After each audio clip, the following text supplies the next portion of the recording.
Je me suis dit: «C'est ça la PL, c'est ça la première ligue. Waouh!» Là, je me dis: «Wow, OK, d'accord. Là, va falloir bosser, bosser, bosser. Les courses, les impacts, les passes, tout aller plus vite. Tu dois prendre l'information plus vite, tu dois» et donc en fait, c'est dans ma tête, je me suis dit: «Ah ouais, OK, d'accord. Là, c'est un autre monde.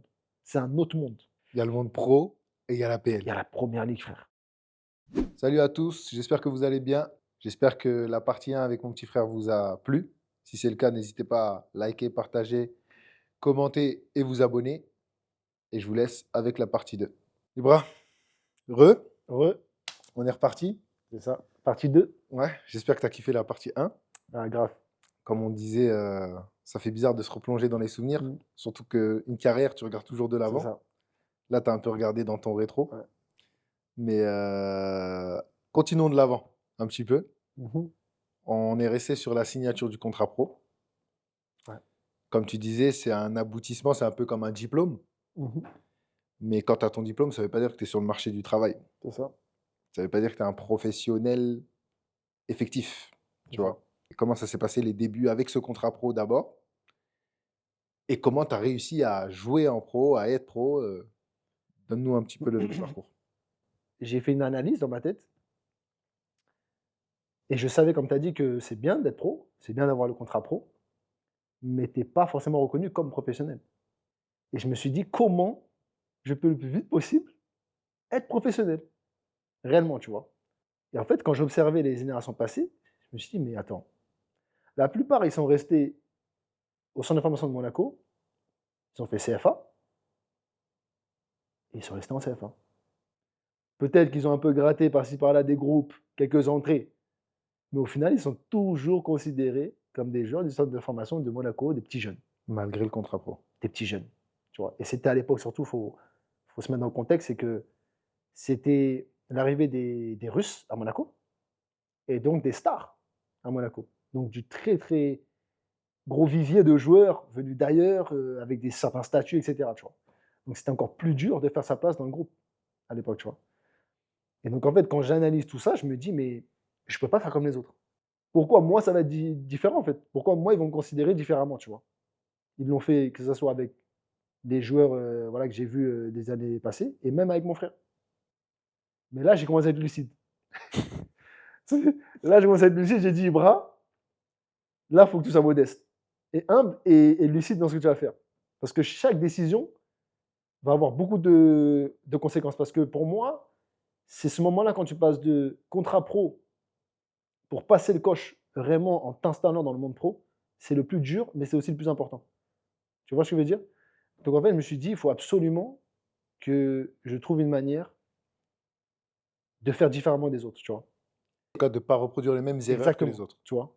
Mais avant ça, tu vois, j'ai pas du tout goûté à la CFA et que ça soit, les coachs, toi, d'autres joueurs plus âgés, tout le monde disait que c'était un passage très important pour la formation d'un joueur Mmh. et donc je voulais quand même y goûter, tu vois? Je me rappelle, je te disais, il faut que tu joues contre des adultes. Voilà, exactement, tu vois? Donc j'ai fait une saison en CFA, une saison en CFA à la suite de mon contrat professionnel qui se passe mitigé. Pourquoi? Parce que, pas forcément en termes de niveau, mais j'ai eu une blessure importante à l'épaule, je me rappelle. Ah oui, c'est vrai. Ouais, à l'épaule, où j'ai dû porter une attelle et cetera pendant plusieurs semaines. Donc en fait, mon année a été un peu, semée Tronqué. d'embûches, tu Ouais, vois? tronqué, ouais. Tronquée, tu vois? Mais en termes de niveau, voilà, je continuais à me sentir bien et cetera, je progressais. Mais je sens quand même que ça m'a apporté, tu vois? De jouer contre des hommes, de découvrir ça, de faire aussi la préparation avec les pros. Parce que je ne l'ai pas dit, mais j'ai fait la préparation, de pré-saison avec les pros. Bah, d'ailleurs, on a partagé quelques moments pour la première fois Quelques de semaines, notre ouais. carrière, tu vois? Donc il y a ça aussi et donc je fais la saison en CFA et là, j'arrive au point où, je me dis: «J'ai pas envie de refaire une saison en CFA». Parce Pour que toi, tu as je validé. en fait, je me dis: «OK, je sais c'est quoi le niveau, j'ai compris, mais maintenant, en fait, j'ai envie de passer dans le monde pro». Je me retrouve à la fin de saison, mercato et à ce moment-là, les gens vont rigoler, mais c'était un peu même la bagarre entre nous, un peu, parce que, toi, tu étais plus, voilà, du côté où tu voulais la patience, en pensant que, beh, même si tu es encore en CFA, mais que tu commences intégrer les pros un peu plus. Moi, j'avais confiance en l'ASM. Tu vois là, je pensais que tu avais confiance. Et moi, je me retourne un truc où je sais pas, c'était un truc en moi, je me disais: «Je dois partir. Je dois partir» parce que je savais qu'ils allaient pas forcément me donner la chance d'exploiter mon potentiel vraiment rapidement, tu vois? Et que j'allais perdre du temps, en fait. Et l'agent avec qui on était, à l'époque aussi, était plus de mon avis, Ilan Cohen. Il était plus de mon avis et il pensait que c'était mieux pour moi si je trouvais un projet peut-être moins claquant, mais voilà, qui allait me permettre de beaucoup plus, pouvoir montrer ce que je sais faire avec plus de minutes Mmh, mmh mh. et que voilà, fallait peut-être aller, dans le dur labeur, tu vois? Donc c'était l'heure des choix. Voilà. Premier choix vraiment, on va dire, majeur, tu vois? Et à ce moment-là, pour que les gens comprennent et pour aller au fond des choses, c'est que en tant que musulman aussi, je commençais déjà à me projeter sur le long terme, sur à quoi je voulais que ma carrière ressemble. Tu planifiais déjà Ouais. sur le long terme. Je savais qu'à partir de maintenant, chaque choix que j'allais faire allait avoir des conséquences sur le long terme, en fait. Dans ma tête, je me disais qu'il faut absolument que j'arrive au plus haut niveau possible, le plus rapidement possible. Pourquoi? Parce que là, Parce tu m'as que dit en tant que musulman, mais il faut que les exactement, gens comprennent. parce que j'avais aussi un projet, d'homme et que je savais qu'à un moment donné, je voulais peut-être faire ma vie dans un environnement et dans un pays musulman. D'accord, Mais pour ça, je ne devais pas aller là-bas n'importe comment. Et donc je savais que me permettre d'arriver au plus haut niveau très vite me laisserait l'embarras du choix. j'ai compris, Mais pour ça, c'est pas par magie. Donc je devais retourner un peu en bas, charbonner, pour ensuite, remonter, tu vois? j'ai compris. Et ce qui était compliqué, c'est que, comme je t'ai dit, j'avais pas fait une année de CFA de fou, mais je voulais pas non plus aller en national. Avec tout le respect que j'ai pour la nationale, j'étais un espoir français, toujours en sélection nationale de jeunes, espoir de l'AS Monaco, qui est un des meilleurs clubs de France. Oui, je suis prêt à aller prendre un risque, mais pas non plus, un truc, Pas te complètement dévaloriser. stupide et qui allait, ouais, me dévaloriser et donc être négatif au final, tu vois? Donc je me suis dit: «Je veux maximum Ligue 2, mais une bonne Ligue 2, parce que je veux pouvoir être dans la lumière». Si tu es dans une Ligue 2, tu souffres, c'est compliqué. Mmh, Parce que OK, tu vas pas gagner beaucoup de matchs, tu vas pas avoir beaucoup de ballons. Donc pour te faire voir, ça va être compliqué, tu vois? Et toute fin de mercato, il y a l'option, Stade Brestois qui arrive et au début, je vais pas mentir, je connaissais pas trop. Tu vois ce que je veux dire ou pas? Je veux pas faire genre. Au début, j'ai dit: «Brest? Limite, c'est où ça?» Tu mmh, vois? Parce que Brest, c'est au fin fond de la Bretagne, hein, tu vois? mmh, Et tu connais, nous, on a fait, voilà, mon tour et cetera, mais après on est allé à Monaco, toute notre adolescence. Tu me parles de Brest, tu vois? C'est chaud quand même, tu vois? Tu fais une diagonale comme ça. Après, je commence à me renseigner tout ça et donc Idan Cohen, qui était notre agent, commence à me vendre le projet, voilà, et cetera. Et aussi, je commence à rencontrer le directeur sportif, à l'époque, qui était Grégory, Lorenzi, qui est qu'il au est club. toujours. C'est quelqu'un avec qui j'ai accroché assez rapidement et qui m'a très bien vendu le projet, tu vois? Et que je sentais qu'il avait vraiment cette envie, que ce soit pour moi et pour le club, de faire un truc ensemble, tu vois? Et que pour lui, il savait qu'il avait un groupe pour faire une très bonne saison en Ligue 2 et que j'allais me mettre dans la lumière, tu vois? Donc Il t'a présenté le projet que tu espérais, en voilà, gros. tu vois? Et donc c'était vraiment exactement ce que je voulais, mais c'était quand même un risque. C'est quand même un risque parce que qui dit bonne Ligue 2 dit des joueurs aussi, avec un certain niveau. Donc une concurrence. J'avais pas d'expérience en pro, j'étais encore un jeune, tu vois? Donc il y avait aucune certitude sur le fait que j'arrive et que je mette un coup dans la porte et que ça y est, on me met titulaire, tu vois? Mmh. Et au début, ça se passe pas bien. Encore une fois. Bis repetita. Vis repetita, tu vois? J'ai pris un risque. Voilà, j'étais sûr de moi. Je savais que j'allais pas le regretter parce que je préfère aller moi droit dans mes choix et aller à fond et m'en vouloir à moi, tu vois? Au lieu d'écouter quelqu'un et qu'après voilà, je me dise: «Ah, si j'avais fait ça», tu vois? C'est une balle perdue, tu voulais pas m'écouter. Voilà, tu vois? Donc mais non, en fait, j'avais écouté, tu vois? Et c'est pour ça que Mais tu étais pas d'accord. j'ai mis du temps à faire ce choix-là, tu vois? Donc j'arrive à Brest, déjà grand changement Tu de m'étonnes. vie et cetera, tu vois? Là, tu vas dans la Bretagne, culture très forte, inconnue, tu vois? Vraiment, je connaissais pas la culture. Ils ont leur propre langue, Tu vois, c'est vraiment une culture. Parfois, on dirait que tu pas en France, tu vois. Ils ont vraiment une culture à part. Donc, je découvre les Bretons, je découvre la Bretagne avec son temps très différent de la Côte d'Azur. Et au début, en plus, bah, tu sais, tu vas tout seul, tu vois. Et tu es dans un groupe où il y avait, en fait, un groupe d'anciens un peu fort. Et donc, nous, on était quelques jeunes, mais ils allaient pas t'ouvrir les portes, tu vois. Sans dire qu'ils étaient méchants, hein. Mais tu sentais qu'ils se poussaient entre eux, tu vois, et qu'ils voulaient pas que leur groupe se casse, tu vois. J'ai compris. En fait, là, je vais devoir vraiment taffer pour me faire ma place, tu vois. Mmh. Vraiment taffer. Mais je sens que j'ai le niveau, que je dois juste m'habituer au monde pro, que je corrige certaines erreurs de jeunesse que tu fais habituellement, tu vois. Des risques que tu prends, que tu ne dois pas prendre, etc., tu vois. Et donc, première partie de saison compliquée, que je joue pas, tu vois. Je fais quelques rentrées, etc., tu vois. Mais je suis pas content, tu vois. Moi, je suis venu pour tout péter. Je suis venu pour tout péter, tu vois. Limite, moi, c'était en mode C'était pas le un plan. an, un an et ça y est, tu vois. Et donc là, je commence à me dire, ah, en fait, peut-être un an, ça va être dur, hein. Et est-ce que tu doutes de ton plan de base, à un moment Bien donné? sûr. De toute façon, le football, c'est sans arrêt des remises en question. Mmh. Sans arrêt. Et ceux qui disent que tu n'as jamais douté, pour moi, c'est pas vrai. Parce que c'est jamais un long fleuve tranquille. Tu es obligé, à un moment donné, d'avoir des doutes. Ça veut pas dire que tu te dis que tu vas pas y arriver. Mais tu as des doutes, tu as des remises en question. Tu commences à te dire, attends, est-ce que j'aurais dû faire ça comme ça? Est-ce que, tu vois? Donc, non, forcément, j'avais des doutes, etc., tu vois? Et pareil, j'avais une pression. J'avais une pression parce que j'ai fait ce choix-là. Pendant que certaines personnes, beaucoup de personnes me disent, tu vois, que non, il faut que tu restes à Monaco, etc. Donc, parce que c'était un confort, en vrai. Et j'étais Monaco, oui, c'est hyper un jeune. confort. Tu vois, j'avais rien qui me poussait, en vrai, à partir. Ah, maintenant, tu vas devoir assumer comme un bonhomme, tu vois? Donc, première partie de saison compliquée. Je suis pas content de mon temps de jeu, etc. Mais voilà, pareil, le directeur sportif qui m'avait amené, tu vois, qui croyait beaucoup en moi, etc.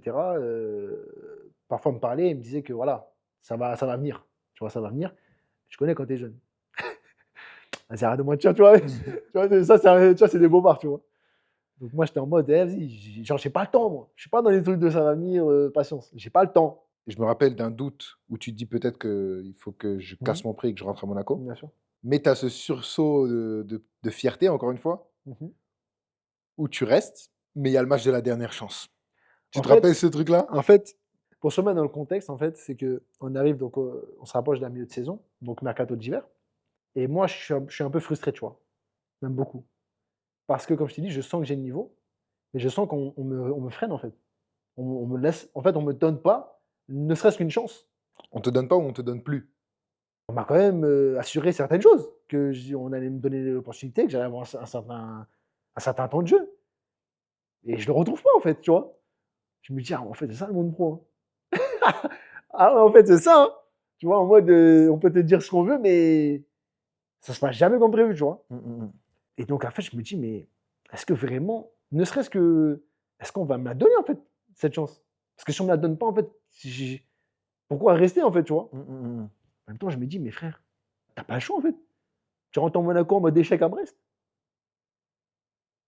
Mais en fait, tout ce que tu as construit en Monaco, Tu l'auras perdu. pour arriver à ce statut-là, tu l'auras perdu. Et limite, on va te dire, mais toi, t'es trop bête, toi. Tu avais juste à rester 1 an. T'es déjà resté un an ou tu vois, t'étais en place. Il faut qu'en fait, on me laisse l'opportunité. Après, si j'ai pas de niveau, j'ai pas de niveau. Je me rappelle, tu disais juste un match. J'ai pas de niveau, j'ai pas de niveau. Il n'y a pas de souci, tu vois. Je pourrais m'en prendre qu'à moi-même. Mais je veux jouer. Et donc après, il y a un blessé à mon poste. Ils ont plus le choix. Ils ont plus le choix. Et moi, je me dis que là, c'est le moment, en fait. Tu l'as demandé. Même si t'es pas en jambes, même si t'as pas de temps de jeu, là. T'as pas beaucoup joué en première partie de saison, t'as pas d'excuse. Là, t'as pas le choix, en fait. Tu es obligé d'être ça. Tu es obligé de faire ton match référence. Et là, je suis en mode dog, hein. Dog. Là, je suis en mode dog. Ça veut dire que là, je me dis, tous les ballons, tu les manges. Charbon, du charbon, du charbon. Et là, les gens, ils sont choqués. En fait, il est chaud, hein. Tu vois, en fait, il est chaud, tu vois. Et même le coach, tu vois, il est en mode, ah ouais, j'avoue. J'avoue qu'il peut m'aider, en fait, hein. Et donc après, je profite, ben, même si, voilà, on ne souhaite jamais des blessures, mais je profite de la blessure du joueur qui était à mon poste pour ben, enchaîner un peu. C'était parti. Et même après la venue de retour de blessure du joueur, ben, on se partageait.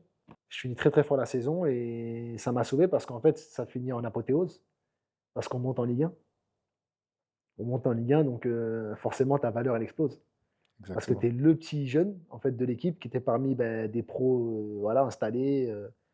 Tu es le petit jeune qui monte en qui est Ligue le 1, petit jeune qui monte en Ligue 1 et qui a fait une très grosse deuxième partie de saison et on se rappelle toujours de la fin. Donc forcément. on oublie en fait ma première partie de saison. Donc voilà, hein, je finis bien. Premier en plus, gros moment en pro, parce que c'est pas rien, hein, une montée. Donc truc de fou, envahissement de terrain, tu vois? Vraiment moment incroyable, tu vois? Moment Moment incroyable. important. Ouais et donc après, mon prêt se termine, je restais 1 an. Donc je dois revenir à Monaco, mais je reviens à Monaco, torse bombé, tu vois? Torse bombé, en mode, «Je vous avais dit quoi? Il y a personne qui peut me test Voi photo!» Tu vois ou pas? Et tous les gens qui enfin les jeunes qui, au début, limite, peut-être se moquaient un peu, tu vois? Parce que je voyais qu'il y avait du scepticisme, tu vois? Autour de mon choix d'aller à Brest et ils sont en mode: «Ouais, tu as ça, en fait, Ibra. c'est toi qui avais raison. Tu avais raison, en fait», tu vois? Et eux, ils sont en mode: «Beh, nous, on n'a pas avancé, en fait», tu vois? Et là, ils se rendent compte qu'eux, c'est pas des pros. Donc voilà, moi, j'arrive torse bombé et pareil, je suis en mode: «C'est une étape de mon projet», tu vois? Maintenant, il y a une autre décision à prendre. Est-ce que je reste à Monaco ou est-ce que je pars? Est-ce que c'est assez pour que Monaco me considère? Tu connais Monaco, quand tu fais le centre de formation, c'est un club où tu t'attaches beaucoup. Et C'est une ville à laquelle tu t'attaches beaucoup. comme on disait, si on Ça nous avait proposé CDI, on aurait signé. c'est un confort de fou. En vrai, c'est une vie de ouf là-bas. Donc moi, je suis en mode, si vraiment je sens qu'ils veulent me mettre en avant, il y a aucun moyen que je parte. Et très vite, tu vois, que ce soit mes agents ou moi, ben, voilà, je prends des infos. C'est quoi le projet? Tu vois, vous avez suivi ce que j'ai fait, toujours en sélection, C'est comment? voilà. C'est comment, tu vois? Vous vous positionnez comment, en fait, vis-à-vis de moi? Donc voilà, je laisse parler et je me rappelle qu'à cette époque-là, Leonardo Jardim, il me convoque, tu vois? Mais pour être tout à fait transparent et honnête, et c'est pas contre lui, je sens que c'est le club qui lui dit de venir me parler. OK. Parce que lui était dans d'autres choses. Tu vois? Mercato, j'étais encore un jeune. Mmh. Voilà, il avait un gros groupe avec des stars. J'étais pas sa priorité, ce que je peux comprendre, hein. Mais je sens que le club, ben, voilà, ils savent quand même que je suis un espoir et donc ils lui ont dit: «Voilà, tu es le coach, tu dois aller voilà, va lui parler et essaie de l'orienter dans ce qu'il voulait me faire avaler». J'explique, c'est qu'à l'époque, il y avait le, club belge qu'ils avaient racheté qui était, Cercle de Bruges. Cercle de Bruges. Ils avaient une tendance depuis 1 an, 2 ans à mettre beaucoup de joueurs qui sortent du centre de formation ou des jeunes là-bas, pour à la fois faire monter le club et pour soi-disant leur donner du temps de jeu. Le problème, c'est que moi, j'avais pas un bon avis, j'avais pas forcément des bons retours et dans ma tête, je me disais: «En fait, ça va rien m'apporter à moi». Tu vois? Je suis déjà au-dessus de ça et j'ai rien à faire là-bas, tu vois? Mmh. Quand je voyais les joueurs qu'ils envoyaient, avec tout le respect que j'ai pour eux, j'étais pas dans la même situation qu'eux, tu vois? Leonardo Jardim essaie de me vendre le projet, tu vois? En me disant: «Ouais, c'est bien pour toi, tu vas avoir du temps de jeu. Après, le but, c'est que tu Alors que reviennes», lui-même, il connaît même tu pas vois? Cercle de Bruges. «Alors que c'est bien que tu reviennes. Après, tu vas jouer avec nous quand tu seras prêt avec de l'expérience» et cetera. Moi, je l'écoute, mais en fait, ça rentre, ça sort, hein. Tu es plus là déjà. Je suis plus là déjà. Je te regarde, mais tu vois, je suis en mode, «Bon, vas-y, finis vite parce que je sors du bureau et vas-y, je vais commencer à avoir d'autres options», tu vois? Et là, tu prends l'option la plus évidente. Ouais. Donc en fait, je me dis que ça y est, c'est le moment de partir vraiment et dans ma tête, je me dis: «J'ai plus à me faire de prêt». Parce que je sens que ça va me mener nulle part et je préfère m'installer dans un projet et m'investir complètement dans ce projet-là, tu vois? Et faire confiance, à un club qui me fait confiance. Et ça fait sens dans ma tête, hein, tu vois? Je sais que je viens de faire une saison avec un club Ce club qui, à est force de travail, m'a fait confiance, avec qui j'ai fait une montée en Ligue 2, en Ligue 1. en Ligue 1 pardon, donc qui a confiance en moi. Et en plus de ça, ben, comme on est monté en Ligue 1, c'est une suite logique dans ma progression. Je vais jouer en Ligue 1. Ouais. Donc, en fait, il n'y a fait aucun doute, hein. Mais il y avait quand même une option qui est apparue, sans même que je la demande, tu vois? C'est que Rennes était intéressé. Et à ce moment-là, ça m'a fait douter quand même. Parce que le Stade Rennais, c'est quand même un C'est le club, c'est le gros club de Bretagne, tu quoi. vois? Donc, un club vraiment référencé en Ligue 1, et cetera, qui, bah, avait des ambitions, voilà, de jouer quand même le haut du tableau. Donc je me dis: «Ouf, attends, je vais analyser quand même parce que je peux pas fermer la porte comme ça à Rennes», tu vois? Et je me rappelle, voilà, que même la direction était venue jusqu'à Monaco, tu vois? Mmh. Pour me rencontrer et pour me vendre le projet et cetera, pour me montrer, qu'ils me veulent vraiment. Donc je les ai écoutés, on s'est posé. Je me rappelle, c'était au Monte Carlo Bay, à l'hôtel. Mais je me suis dit: «En fait, j'aime le risque, mais je suis lucide». T'aimes le risque, mais J'aime le doucement. risque, mais je suis lucide. Certes, c'est intéressant, mais pourquoi aller dans le risque alors que tu as une opportunité d'aller dans un club que tu connais, tu as pas d'adaptation, ils ont confiance en toi et qui jouent dans le même championnat. J'ai compris. Et que surtout, à l'âge que tu as pas besoin de jouer le haut du tableau. T'as juste besoin de jouer. Tu as besoin qu'on te voit en fait, sur le terrain et de faire des bonnes performances individuelles. Alors j'allais à Brest pour essayer de gagner le maximum de matchs, mais aussi du côté personnel qui était, construire une carrière en étant un jeune, pour moi c'était du pain béni, tu vois? Donc heu, donc au bout d'un moment, voilà, je leur explique, avec le plus grand respect que je pense que pour moi, au moment de ma carrière, le meilleur choix c'est Brest. Je signe avec Brest, cette fois-ci pas en prêt, mais vraiment En transfert, définitivement, en transfert et à ce moment-là, c'est parti, hein. tout Tu vois? droit. Là, je suis professionnel, tu vois? Et là, pour le coup, c'est le moment où moi, je me rends compte que mon petit frère n'est plus derrière moi dans mon ombre. Il est Ouais, à c'est ça côté un de peu. moi parce qu'on joue dans le même championnat, on va s'affronter C'est cette ça. fois. Et d'ailleurs, je vais arrêter les passes aveugles avec toi parce qu'il y a rien d'aveugle, quand je joue contre toi, tu Mais, pour rétropédaler un peu, sur la partie sportive, on a compris comment tu arrives en Ligue 1 Ouais. et on sait qu'en Ligue 1, bon, tu arraches tout. Mais par contre, comme tu fais tout tôt, tout vite, tu te Mmh. maries aussi Ouais. et tu as un enfant aussi. Mmh. Comment tu gères ça? Qu'est-ce que ça change à un si jeune âge, tu vois? Ouais. Ouais, je suis un footballeur pressé, un homme pressé, hein. C'est ça, Donc ouais, non, arrivé à Brest, heu, pour ton prêt. pour mon prêt, ouais, pardon. Je me marie, il y a ma femme qui me rejoint aussi à Brest. Elle est venue te sauver parce que je me rappelle, Ah là, c'était la solitude, hein. hein? Ah, c'était dur, hein. Dans un appartement au rez-de-chaussée, gris, donc Et ça coïncidait un petit peu aussi avec le moment où tu gagnes ta place. c'est ça un peu, ouais. Mmh. On va dire ça un peu. Mais donc ça aussi, c'était adaptation, tu vois? Une nouvelle vie. Tu grandis aussi en tant qu'homme, tu vois? Tu te rends compte de certaines choses et cetera. Mais c'est aussi un soutien, tu vois? Un soutien, que ce soit moral, enfin dans tout, tu vois? Ouais, première année de Brest en tant que après le transfert quoi, heu, j'ai mon premier enfant qui arrive aussi, donc papa pressé. Pas pressé. Donc alhamdoulilah, tu vois? C'est peut-être, ouais, un des plus grands bonheurs, tu vois? Que j'ai eu dans cette vie, tu vois? Ma fille. Moi, ma question, c'est, parce que malgré tout, on est footballeur et c'est un podcast qui est sur le sport. Est-ce que ça change l'athlète? Et si ça le change, en quoi? Je sais pas si c'est pour tout le monde, mais je pense quand même. Parce que l'athlète est aussi l'homme avant tout, tu vois? Donc je pense que quoi qu'il arrive, ça te change. Quoi qu'il arrive, ça te change, surtout l'enfant. Je pense que le mariage, ça te change, mais l'enfant encore plus, tu vois? Parce que là, tu as vraiment un nouvel être qui dépend de toi, qui est ta responsabilité. Quand tu rentres à la maison, il est là, enfin, il a besoin de toi, tu vois?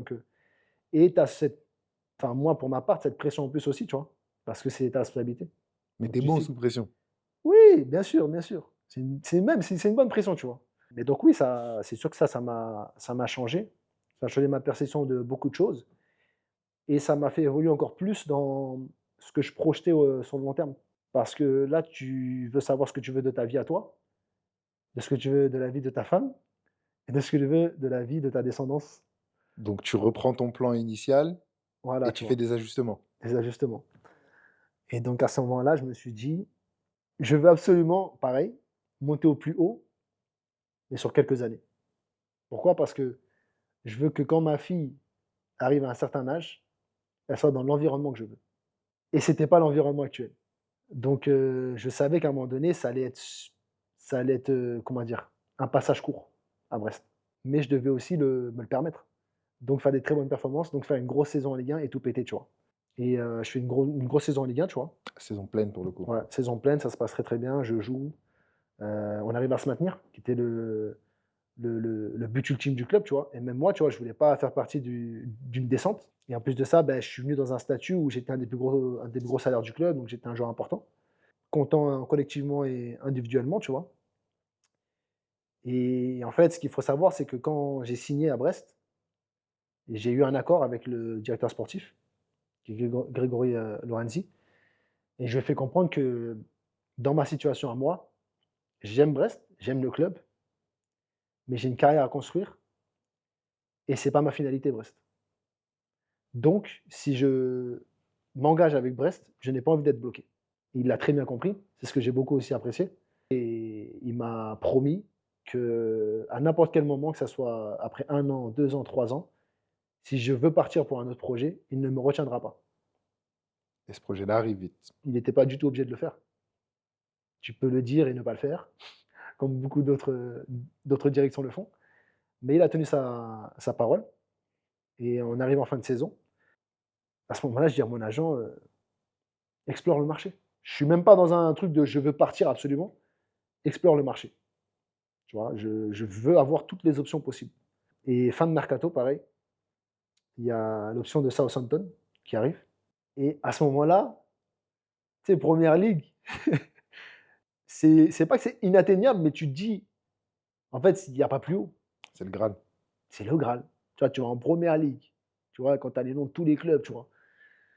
Et donc, même moi, en fait, j'étais surpris, tu vois. J'ai beaucoup hésité. Tu vois, j'ai beaucoup hésité parce que, est-ce que c'est pas un risque trop gros? Est-ce que je suis prêt à aller en Première Ligue dès maintenant? Parce que c'est pas prématuré. Est-ce que c'est pas prématuré? Il y avait beaucoup de choses qui se. Est-ce que je suis prêt pour la première fois à aller vivre dans un pays étranger? J'ai une femme, j'ai une fille, tu vois, est-ce que je vais pouvoir gérer un peu tout ça, tu vois? Est-ce que ça fait pas trop? Mais à ce moment-là, je me dis, écoute, le train, il est là, là. Il est là, il t'attend. Est-ce que tu le laisses filer ou est-ce que tu montes dedans? Est-ce que tu prends l'Eurostar ou pas? Voilà. Et est-ce que si tu le laisses filer, il reviendra? Ok, c'est un risque, mais dans ta situation de jeune, au pire des cas, même si tu réussis pas, tu reviens en Ligue 1. Hmm. Tu vois ce que je veux dire ou pas? En gros, tu Au préfères, pire des cas, tu reviens là où t'es. tu préfères tomber vers l'avant. Tu vois? Au pire des cas, ça se passe mal, mais on dit, vas-y, c'est un espoir encore. Il est là-bas trop tôt. En vrai, ça y est, tu vois, on sait, c'est un vrai joueur et dans 2 3 ans, il est prêt. Donc je me dis, vas-y, tu sais quoi? Let's go. Je me dis, si ça réussit pas, tu reviens là où t'es. Si ça réussit, tu signes au Real, frère. Tu signes au Real Madrid, frérot, tu vois? Dans ma tête, c'est ça, tu vois, je me dis, tu vois? Tu vois, j'y vais et ça va vraiment pas être simple, tu vois? Vraiment, vraiment pas. Nouvelle langue. Je parlais pas l'anglais. Anglais de l'école, tu vois? Je parlais pas anglais. Je sais pas à quoi ça ressemblait de l'étranger. Nouvelle culture, le froid. Bon, après, j'étais à Brest, ça va, mais encore du froid, tu vois? J'avais encore Monaco dans ma tête. Ouais, dans le petit coin de ta tête. Donc ouais, je vais là-bas avec beaucoup d'inconnus. Le coach m'intègre dans le groupe, mais je suis pas titulaire. Loin de là, tu vois? Loin de Hmm. là. Et j'ai des vrais joueurs à mon poste. Tu peux les citer. Bah, James Ward-Prowse, qui était capitaine, Le meilleur tireur de coup franc le de notre meilleur tireur de coup génération. franc du monde. Ne parlez pas de Messi, je sais pas quoi, non, non, non. C'est James Ward-Prowse. Clairement. Lui, il a le meilleur pied que j'ai vu de ma vie. Et Oriol Romeu, joueur très expérimenté, Qui a fini au Barça. formé à la Masia, Qui est retourné. qui est retourné au Barça là, tu vois, installé, plusieurs années de première ligue, tu vois, joueur référencé aussi, tu vois. Ça allait trop vite. Intensité de ouf. Pressing, impact. Je me suis dit, c'est ça la PL, c'est ça la première ligue. Waouh! Là, je me dis, wow, ok, d'accord. Là, il va falloir bosser, bosser, bosser. Les courses, les impacts, les passes, tout aller plus vite. Tu dois prendre l'information plus vite. Tu dois. Et donc, en fait, c'est dans ma tête, je me suis dit, ah ouais, ok, d'accord. Là, c'est un autre monde. C'est un autre monde. Il y a le monde pro et il y a la Il y PL. a la première ligue, frère. Tu vois, même la cadence des entraînements, l'intensité que tu mets, etc., ça n'a rien à voir, tu vois. Rien à voir. Donc voilà, début un peu compliqué. Après, voilà, même les joueurs, tu vois, il y en avait, ils me disaient, c'est normal, c'est le début. En plus, ça, tu es jeune, etc. Il y en a beaucoup qui disent la première année, c'est une année d'adaptation en C'est fait. vraiment Pour tout le monde. adaptation. Et je l'ai vraiment ressenti comme ça, tu vois. Mais quand même, tu vois, je sentais que je m'adaptais quand même assez vite, tu vois. Je commence à prendre du rythme. À l'entraînement, ça commençait à se ralentir un peu pour moi, etc. Et puis voilà, après, je fais mon premier match. Mon premier match, c'était à Fulham. Et c'était parce que Oriol Romeu, soit il était suspendu, soit il s'était blessé, je sais plus. Et donc titulaire. J'avais fait quelques entrées par-ci par-là, tu vois. Mais là, premier match titulaire, tu vois. Et je fais un vrai match. Vrai match, pareil, match de dog. Sous pression. Tu réponds. Et même les gens, tu vois, ils commençaient à dire, ah ouais, là, il a du potentiel, tu vois. Le Premier League, le jeu, il est fait pour lui, tu vois. Il met de l'intensité, il est bon dans les duels, il gratte des ballons, etc., tu vois. Mhm. Et là, tu vois, je commence à kiffer, à prendre du plaisir. Et je commence à me dire, en fait, les premières ligues, c'est vraiment une expérience de ouf. Enfin, je me dis, même dans le pire des cas, si ça se passe mal, fallait que j'y passe, en fait. Ouais. Tu as touché du doigt C'est ça le plus haut niveau, en ce fait. que tu visualisais quand tu disais: «Il faut que j'aille au plus haut». Voilà. Je me dis, en fait, c'est ça. Et 2e année, je dirais pas frustrante, mais j'ai toujours de l'ambition. Donc, tu vois, dans ma tête, j'allais plus jouer. Et ça s'est passé un peu comme la première, tu vois. J'ai pas réussi à gagner ma place de titulaire. Tu vois, Rotation. voilà, j'étais dans la rotation. Mais voilà, tu connais, on est gourmand, donc je voulais plus. Ça s'est pas fait. Et en fait, faut comprendre que j'ai eu après, bah, la venue de mon 2e enfant, mon premier fils, qui est venu très vite, tu vois, quand même. Encore des changements dans ma vie, donc encore des perspectives qui changent, encore des ajustements dans le plan, originel. Donc pareil, je commence à faire un point dans ma vie, tu vois? J'arrive à la fin de la 10e année, je fais un point et je vois ma première fille qui grandit, ma femme aussi qui est là et qui, elle aussi avait certaines perceptions de la vie, de ce qu'elle voulait et cetera, tu vois? On se rejoignait et là, il y a le développement du Moyen-Orient, au niveau du football qui arrive. Et pendant ce temps-là, en fait, je vais en vacances à Dubaï. Il y a la première fois, on allait en famille Je me rappelle. et après, je suis retourné tellement que j'ai kiffé, en fait, Mmh. pour aller un peu plus découvrir par moi-même et cetera. Et je commence à kiffer le Moyen-Orient, tu vois? Et là, je vais t'arrêter, parce que là, tu vas basculer sur la troisième partie de notre podcast. Pas encore, pas encore, tu vois? Ok, Parce que je là, te laisse alors. je suis qu'à la 10e année, Ok, je te tu laisse vois? alors. Là, je parle juste de mes vacances, tu vois? Au final, je suis allé 3-4 fois à Dubaï, tu vois, en tout et je connaissais pas après les autres pays, tu vois? J'avais fait vite fait Oman parce que j'étais allé à la frontière, mais Qatar, Arabie Saoudite, Koweït, Bahreïn, j'ai rien fait, tu vois? Vraiment Dubaï et Abu Dhabi, tu vois? J'étais parti un peu visiter. Tu avais fait Sharjah, etc. aussi, non? Oui, Sharjah, c'est vrai, c'est Donc vrai. vraiment Émirats. Voilà, les Émirats, tu vois? Et j'avais vraiment kiffé l'atmosphère, le côté religieux forcément, tu vois? Tu trouves des salles de prière partout. En fait, tout est facilité pour que tu te sentes bien en tant que musulman, tu vois?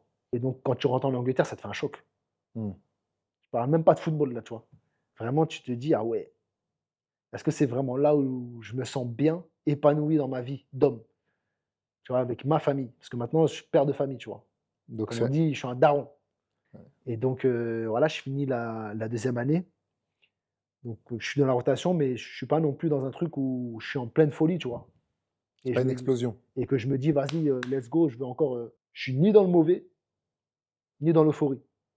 Juste, je fais un point» et il me reste 2 ans de contrat et à ce moment-là, je suis même dans un truc où, je voulais vraiment retrouver une situation où je joue beaucoup. Mais comme j'ai pas explosé dans, tu vois, une saison vraiment pleine et cetera, je peux pas aspirer au plus gros club de première ligue, Tu tu n'as pas vois? grimpé. Parce que là, c'est l'élite de l'élite.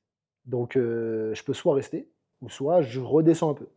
Donc Ligue 1, Liga. Oh, je suis toujours jeune, c'est pas une honte. Mais là, en fait, je commence à avoir réellement un déclic sur le fait que: «Vas-y, tu sais quoi? En vrai, ma fille, elle commence à grandir. Je suis pas épanoui dans ma vie d'homme et j'ai ce sentiment qui monte en moi que je dois aller vivre dans un pays musulman. Ok. Je dois aller vivre dans un pays musulman». Donc la Vraiment, bascule, tu elle se vois? fait 2 ans avant la fin de ton contrat. Voilà. Mais je suis dans le truc de: «Ça va être dur». Parce que dans ce genre de championnat, on le sait, ils prennent souvent des joueurs en fin de contrat ou complètement libres. Parce qu'ils ont pas comme pour habitude de faire des gros transferts.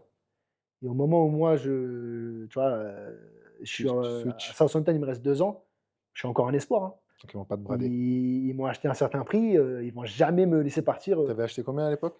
environ des 12-15 millions, tu vois? Entre 12 et Tu vois? 15. Ouais. Avec des bonus, bref, et cetera. Et donc, bah, ils veulent revenir sur leur investissement, ce qui est normal, tu vois? Donc s'ils me laissent partir, c'est pas pour rien, tu vois? Et ils sont en mode, «Nous, tu es dans la rotation, si tu restes, tu restes». Et donc à ce moment-là, je me dis: «Qu'est-ce que je fais?» Soit j'accepte de refaire une saison qui va être, un peu pareille, tu vois? C'est-à-dire que je vais être dans la rotation, mais j'ai aucune certitude d'avoir plus de temps de jeu. Ou soit, bah, je trouve un autre projet, mais forcément, je vais devoir légèrement descendre en gamme, tu vois? Et je recommence à aller dans un transfert. Donc Des plus années d'années de de contrat contrat. en plus, ouais. Donc je repousse ce que je veux, en fait. On m'a dit: «La patience, est une vertu». Patience, continue à bosser et dans le pire des cas, tu pourras toujours aller dans le Moyen-Orient. Tu es toujours jeune, tu sais que tu es un bon joueur, tu as le tampon première ligue. Un sacré tampon Tu as le d'ailleurs. tampon première ligue, c'est-à-dire que quand on t'achète, Tu es un joueur de première ligue. Donc je me dis: «Tu sais quoi? Vas-y, let's go. On refait 1 an et on refait un point». Fait 1 an de Voilà, à la free 3e année à Southampton, free Ibra. 3 3 ans à Southampton, tu vois? 3e année et qui celle-là se passe moins bien pour plusieurs raisons. Déjà, même si je le voulais, quand tu es dans un autre projet dans ta tête, tu plus en fait, tu plus autant, comment dire en anglais, locked in et il va se passer tellement de choses dans cette saison, c'est qu'il y a 3 changements de coach en une saison, tu vois? Crise. C'est un bordel pas possible au club. On est dans les derniers du championnat. Après, il y a des coachs anglais qui vont venir, qui vont beaucoup avantager les Anglais. Enfin, il se passe beaucoup de choses et même moi, je le ressens. À un moment donné, j'ai plus la tête ici, en fait. Quand tu as plus la tête ici, ça sert plus à rien et Mmh. même toi, tu vas pas pouvoir performer comme tu le fais si tu es déter, concentré dans un projet et que tu te sens intégré dans le projet, tu vois? Mmh mh. Dans ma tête, je me dis: «Ça y est», tu vois? Je sais que fin de saison, je quitte le club et il y a le ramadan qui arrive, tu vois? Jeûner en première ligue, c'est compliqué. Pourquoi c'est compliqué? Jeûner en première ligue. Tu as déjà fait 90 minutes en première ligue Ah! sans rien dans le ventre, Avec l'intensité? donc forcément le coach, il va moins me faire jouer encore plus, ce que je peux Parce qu'il comprendre. se dit: «Il va pas performer». Bah, tu es pas au maximum de tes capacités, tu vois? Ce qui est normal, tu vois? Donc Et en sachant que tu étais pas un élément titulaire voilà, tu vois? indiscutable, J'étais limite tu lui donnes, j'étais pas un joueur majeur, donc pour lui, c'était une aubaine, tu vois? En mode: «Bon, je vais faire du tri et tu vas me faciliter mes choix», tu vois? mmh, Mais je lui en veux même pas, tu vois? Parce que je peux comprendre, tu vois? Je peux comprendre et le football en Europe, quoi que les gens disent, pour moi, c'est pas adapté à la pratique de l'islam si tu veux vraiment le faire. pas Parce adapté. que Non, pour c'est moi, pas facilitant. c'est pas adapté. Pour moi, quand c'est adapté, c'est que tout est fait pour te faciliter. Je dis pas que c'est Mmh, impossible, c'est différent. Je dis que c'est pas adapté pour moi. ouais, C'est pas adapté. OK. Disons pas adapté, mais pas forcément incompatible. Exactement, c'est pas impossible, mais pour moi, c'est pas adapté, tu vois? J'ai compris. Mais moi, j'étais en recherche de j'étais en recherche de ça, moi. Parce que Toi, tu voulais une pour moi, mon compatibilité métier devait s'adapter à ma max. religion et pas l'inverse. J'ai compris. Et là, je sentais que j'adaptais ma religion à mon métier. Là, je parle personnellement, je dis pas que c'est tout le monde le cas. Moi, c'est comment je ressentais la chose. Parfois, c'était galère de faire des prières À l'heure, tu à veux dire? l'heure. Le jeûne, c'était dur. Des journées, tu souffrais plus que tu faisais d'adoration. Ça, en fait, ça me pesait, tu vois? Ça me pesait et je me disais: «Il faut que je trouve une solution pour faire passer ma religion avant mon métier», tu vois? Donc voilà, on arrive fin de saison où je joue pratiquement plus, tu vois?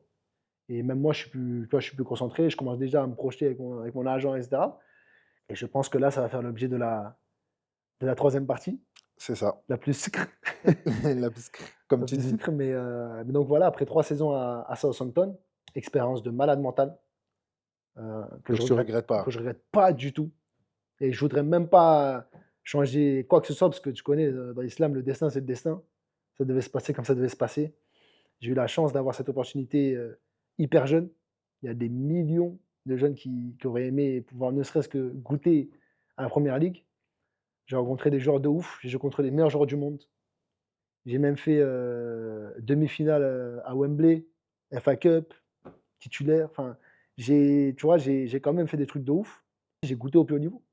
J'ai compris, Je sais c'est quoi le football, tu vois? Mais là, il y a des priorités dans ma vie. j'ai compris. Tu vois? Il y a des priorités dans ma vie. Je suis plus le Ibrahima, que j'étais à Monaco, petit jeune. Maintenant, je suis le Ibrahima de Southampton, père de 2 enfants. J'avais des priorités et je devais faire un choix, tout simplement. Bah, The decision, comme on dit. the decision. Bah, je pense que j'ai pas besoin de conclure.